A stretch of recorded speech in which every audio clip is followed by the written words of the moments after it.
They call it the Pelican State, a name that feels ancient, elemental, whispered on the humid breeze that drifts in from the Gulf. You see its emblem everywhere, woven into the very fabric of Louisiana's identity, a constant, quiet reminder of what this place is all about. You see it on the flag, flying proudly from the wrought iron balconies of the French Quarter and the simple flagpoles of Cajun country. It depicts a mother pelican, wings arched in a protective embrace, feeding her young. But this is no ordinary depiction of maternal care. Look closer. The image tells a story, a medieval legend carried across the ocean by Louisiana's earliest European settlers. The myth tells of a time of famine, when the mother pelican, finding no food for her starving chicks, turned her beak upon her own chest, piercing her flesh to nourish her young with her own blood. It's a symbol, stark and profound. It's about a sacrifice so deep it becomes life itself. It's about providing, not from abundance, but from the very core of one's being. This single, powerful image encapsulates the spirit of a people who have weathered hurricanes, floods, and untold hardships. It speaks to a deep, instinctual connection to place and to family, a bond forged in shared struggle and unwavering resilience.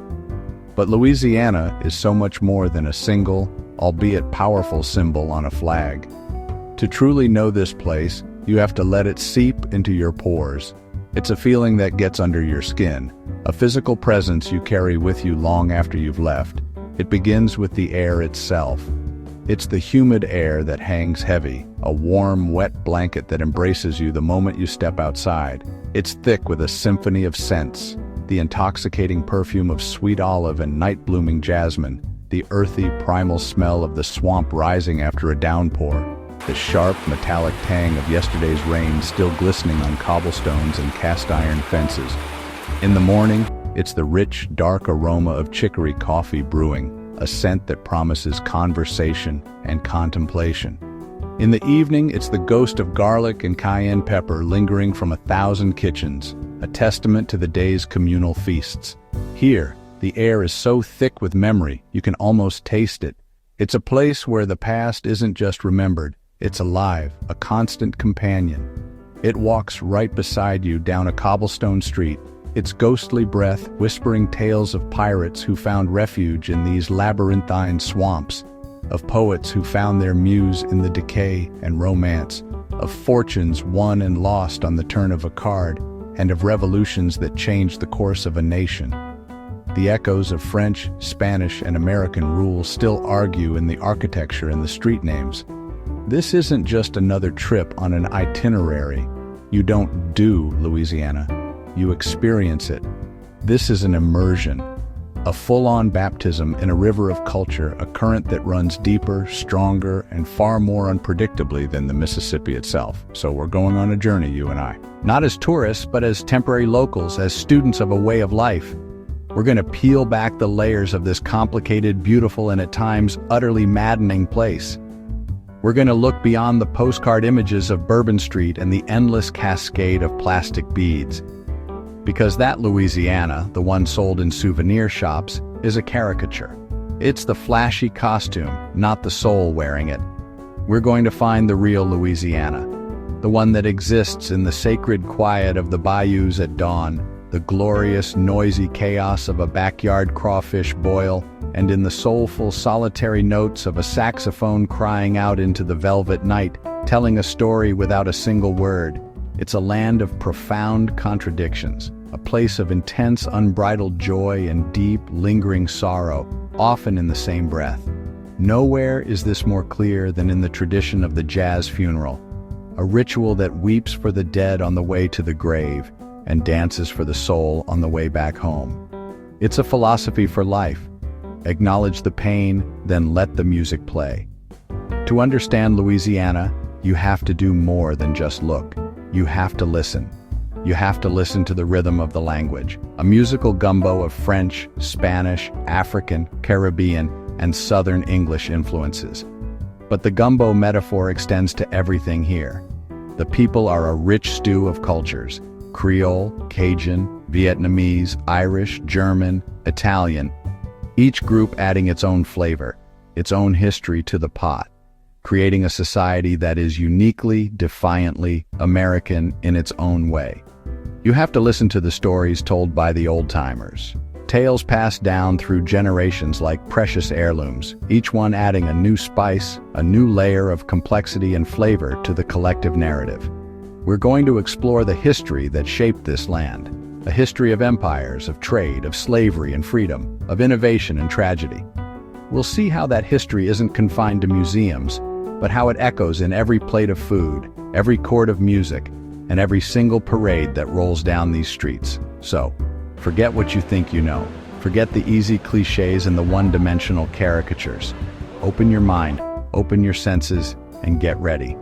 We're diving headfirst into the heart of the American South, but this is a South unlike any other. It's more of a northern Caribbean island that got lost and washed ashore. If you enjoyed this video, please like and subscribe to MartyMarFamily for more great content. It's a place where the normal rules don't always apply, where time seems to slow down to the rhythm of a lazy drawl, and where every meal is a potential celebration and every stranger might just have the story you need to hear. This is a journey to find the soul of a state that has more soul, more spirit, more flavor, more music, more unadulterated life than just about anywhere else on Earth. Welcome to our Louisiana. I promise you, you've never seen it, or tasted it, or heard it quite like this before. Louisiana was born of water. Before there was land, there was the slow, patient work of a river carrying a continent's worth of soil south to the sea. This is a place imagined and then meticulously crafted by water, a liquid Genesis story written in silt and clay over 70 million years. The mighty Mississippi River, a relentless muddy god, begins its journey nearly 2,500 miles to the north. It gathers strength, volume, and, most importantly, sediment from 32 American states and 2 Canadian provinces. By the time it reaches this southern coast, it is not just a river, it is a force of creation, a liquid conveyor belt of earth. For millennia, it has acted as a grand, untamed sculptor, carving this place out of the continent. Unburdened by man-made walls, the river would swell with the spring melt, overflowing its banks and fanning out across the coastal plain. As the water slowed, it relinquished its heavy load. For millennia, it has deposited this offering of silt and sediment layer upon layer, like geological brushstrokes. The river would build land in one area for 1,000 years, then abruptly change course, abandoning its creation to seek a shorter path to the Gulf, beginning the process anew. This delta switching created the vast, intricate network of land we see today, a shifting, fertile delta, one of the most dynamic landscapes on Earth. The result is a landscape defined by its proximity to sea level. The land here is low, flat, and profoundly wet. It's a mosaic of distinct but interconnected environments. There are the bayous, the word itself derived from the Choctaw bayou, meaning small stream. These are the slow-moving, almost stagnant arteries of the swamp, their waters stained dark with tannin from decaying leaves. Then there are the swamps themselves, forested wetlands dominated by the majestic cypress and tupelo gum. And finally, the marshes, the treeless, grassy plains that form the final, fragile barrier between the solid ground and the open water of the Gulf of Mexico. Bayous, swamps, marshes, coastal plains, each a different verse in the same waterlogged poem. Here the water is not just a feature of the landscape, it is an elemental presence. It is everywhere. It hangs heavy in the air you breathe, a humid blanket that clings to your skin. It saturates the ground under your feet, turning solid earth into a soft, yielding sponge, and over generations it has seeped into the very spirit of the people. It dictates the rhythm of life, a constant companion that is both revered and feared.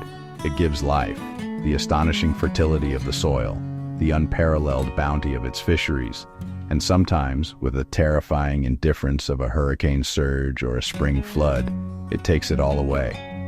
This constant negotiation with water has shaped every facet of life.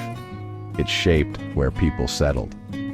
The first inhabitants, the Native Americans, and later the European settlers, built their communities on the high ground of the natural levees, the slightly elevated ridges of land deposited by the river during ancient floods.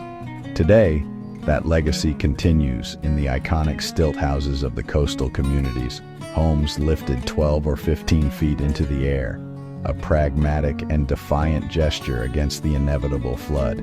It shaped what they ate, turning the surrounding wetlands into a vast, self-replenishing pantry, and it shaped how they traveled.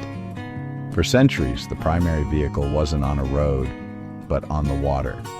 The pirogue, often carved from a single cypress log, was the original pickup truck of the bayou.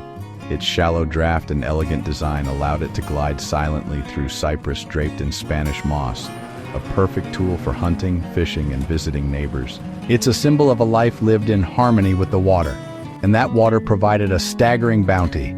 Succulent shrimp from the estuaries, briny oysters from the coastal reefs, sweet blue crabs from the marshes, and the ubiquitous crawfish, the ruby-red jewel of the swamp. This abundance wasn't just sustenance, it was the raw material for genius. That bounty became the foundation of one of the world's great cuisines. When French, Spanish, African, and Caribbean cultures collided on this fertile ground, they each brought their own culinary traditions. Using the local ingredients, they created something entirely new. The holy trinity of onion, celery, and bell pepper met the dark, nutty roux. The Spanish brought jambalaya, the French their sauces, the Africans okra and stewing techniques. The result was Cajun and Creole cooking. Gumbo, étouffée, bisque, dishes that don't just feed the body, they tell the story of this place in every single bite. To journey deep into this landscape is to feel time itself slow down. It feels ancient, almost prehistoric. In the Atchafalaya Basin, the largest river swamp in the United States, you are stepping into a world that has remained largely unchanged for centuries. It's a cathedral of nature. Towering bald cypress, their trunks flared at the base like melted wax, stand as silent witnesses. Some are over 1,000 years old, living monuments that were already ancient when the first Europeans arrived. Alligators, true living dinosaurs, sun themselves on logs. The air is thick with the drone of cicadas and the calls of exotic birds, the elegant swoop of a great blue heron, the flash of a roseate spoonbill. It is a world away from modern hustle, a place that demands patience and quiet observation. But this land, which feels so timeless, is terrifyingly fragile. The very forces that created it now threaten its existence. In our attempt to tame the Mississippi, to prevent its natural flooding and make it a reliable channel for commerce, we have inadvertently starved the delta. The massive levees that line the riverbanks now act like a chute, forcing all that precious land-building sediment out into the deep waters of the Gulf, where it is lost forever. Compounding the problem, a web of thousands of miles of canals, dredged for oil and gas exploration, has sliced the marsh to ribbons, allowing corrosive salt water to penetrate deep inland, killing the freshwater vegetation that holds the soil together. This land is sinking and washing away. The statistics are staggering: coastal erosion, subsidence, sea level rise, and the increasing intensity of hurricanes have created a perfect storm of destruction. Louisiana's coastline shrinks at an alarming rate. An area the size of a football field is lost to the open waters of the Gulf of Mexico, on average, every 100 minutes. This isn't just a geological event, it's a cultural extinction crisis. The fight to save this landscape is a fight for entire communities, for the fishing villages that have worked these waters for generations, for historic towns, and for the incredibly delicate ecosystems that are a nursery for so much of the Gulf's marine life. There is a desperate, urgent effort underway to turn the tide. Ambitious projects to divert the river's flow, to rebuild barrier islands, and to restore the marshes are a source of hope. But the scale of the challenge is immense. To understand this struggle, the science, the politics, the heartbreak, and the hope, is to understand the fierce, protective, and sometimes sorrowful love that Louisianans have for their vanishing home. It is a love for a place that is more than just land. It is their identity, their history, and their future, all slowly dissolving into the sea. When you hear the word Louisiana, what comes to mind? For many, it's a single, dazzling image. The neon glow of Bourbon Street, a hurricane glass in hand, the air thick with the promise of a night that never has to end. It's the postcard version, the one sold to the world. So what is the real Louisiana? Is it truly just the raucous, non-stop party of the New Orleans French Quarter? Is it the sound of a lone saxophone wailing a bluesy lament, a sound that seems to seep from the very bricks and ironwork of the city? A sound born from the pain and perseverance of a people in places like Congo Square, where the seeds of jazz first took root. Jazz is the heartbeat of Louisiana. From the legendary clubs of Bourbon Street to the historic Preservation Hall and the vibrant Frenchmen Street, the sounds of saxophones and trumpets fill the air. Whether you're in a cozy bar or a bustling street festival, you'll find world-class jazz musicians performing every night. Experience the magic of live jazz in New Orleans, where music and history come alive. Or is it the city's defiant embrace of joy, the pursuit of pleasure elevated to a high art form, a philosophy of laissez le bon temps rouler, let the good times roll? Yes, of course, that's part of it. You can feel it in the air. The kinetic energy, the pulse of the music, the sheer unadulterated joy of a city that has faced down hurricanes and history and chosen again and again to live fully and fiercely in the moment. And then there is the ultimate expression of that spirit, Mardi Gras. But to understand it, you have to look beyond the tourist-packed bacchanal. We will, of course, talk about the spectacle, the colossal glittering parades that roll like land-bound ships through cheering throngs. We'll see the intricate handcrafted masks that conceal and reveal, but we'll also go deeper into the traditions that are the festival's true heart. We'll learn about the crews, the social clubs that spend an entire year and a small fortune preparing for their one day to shine. We'll meet the Mardi Gras Indians, whose breathtaking hand-sewn suits are a stunning display of folk art and a proud statement of Black heritage and resilience. This is a celebration woven into the very fabric of the community, a family affair passed down through generations. But New Orleans, for all its magnetic charm, is only one chapter in a much larger story. Travel west, and the landscape begins to change. The urban energy gives way to something older, wilder. This is Cajun country, Acadiana, a place apart, a nation within a state. Here you'll still hear the echoes of French, but it's a different dialect, a resilient tongue that has survived centuries of isolation. It's a culture forged in hardship and exile, born from the descendants of French Canadians brutally expelled from their homes in the 1700s in what they call Le Grand Dérangement. They found refuge here, in the swamps and prairies, and built a new world on their own terms. It's a region with its own distinct flag, its own music, and its own proud, unyielding way of life. In Acadiana, life moves to a different rhythm. Here, the accordion is king, but it tells two different yet related stories. There's the soulful fiddle and accordion waltz of traditional Cajun music, songs of love and loss sung in French. And then there's the driving, syncopated beat of Zydeco, the music of the French-speaking Creoles, blending Cajun sounds with the blues and R&B. On a Saturday night, you'll find them both at the Fay Dodo, the traditional dance party, where dance floors are packed with couples of all ages, two-stepping with an effortless grace. But more than anything, life here revolves around two sacred pillars, family and food. It's a culture of fierce pride and heritage, expressed most deliciously on the dinner table. We'll experience a boucherie, the communal butchering of a hog where nothing goes to waste. We'll get our hands dirty at a crawfish boil, a boisterous backyard ritual of spice and fellowship. We'll taste the holy trinity of Cajun cooking, onion, celery, and bell pepper, in every pot. And yes, we will eat boudin, that savory sausage of pork and rice, right out of the paper wrapper in a gas station parking lot. We'll crunch on hot, salty cracklings, freshly rendered. This isn't just food, it's communion. Journey north from the coastal plains and Louisiana transforms yet again. The swamps and bayous recede, replaced by rolling hills, vast pine forests, and sprawling cotton fields stretching to the horizon.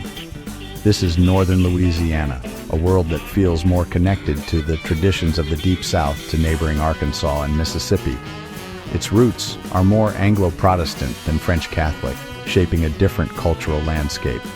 This is the sportsman's paradise you see on the license plates, a haven for hunters and fishermen drawn to its abundant lakes and woodlands.